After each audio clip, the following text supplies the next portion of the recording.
Tyga's third studio album, Hotel California, has the critic world in an uproar.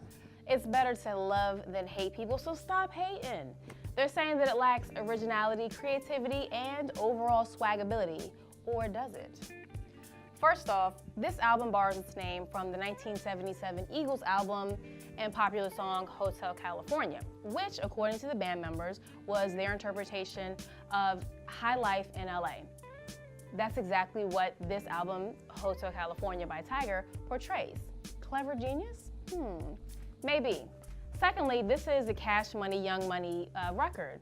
And what does that mean? Unless it's Drake, Weezy, or Nicki, it's not really important, not top of mind to them. So they're not putting as much backing behind it, they're not promoting it as much. That could be a good thing for him because that means that Lil Wayne hasn't doused this album in his scissor, and it's not full of thoughtless, mindless metaphors and made up words that rhyme with other words just to rhyme for rhyming's sake. Now, am I saying that this is a good album? Not necessarily. I'm just saying it's not as horrible as the critics are making it sound. Now, he raps about the same things that Drake and Weezy rap about: money, girls, drugs. But there are some tracks on the album that I think are a lot more thought-provoking than anything that Weezy has put out lately. This album lacks structure. It sounds more like a first album for a developing artist than his third album, which it is. Other people are kind of saying that it's one-dimensional, but again, look at who's backing it. The guy that's in charge of their label is not even from this dimension. He's a Martian. You like that, what I just did right there? So instead of telling you the track to check out, I'm gonna tell you the ones to skip over.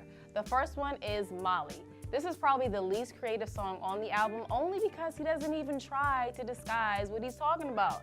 I mean, he's talking about walking up into the party, where's the Molly, getting OD with OGs. Come on now, there's so much you can do with that. Look at Mary Jane. I thought that was a real person for the first 15 years of my life. The next track would be It Never Rains.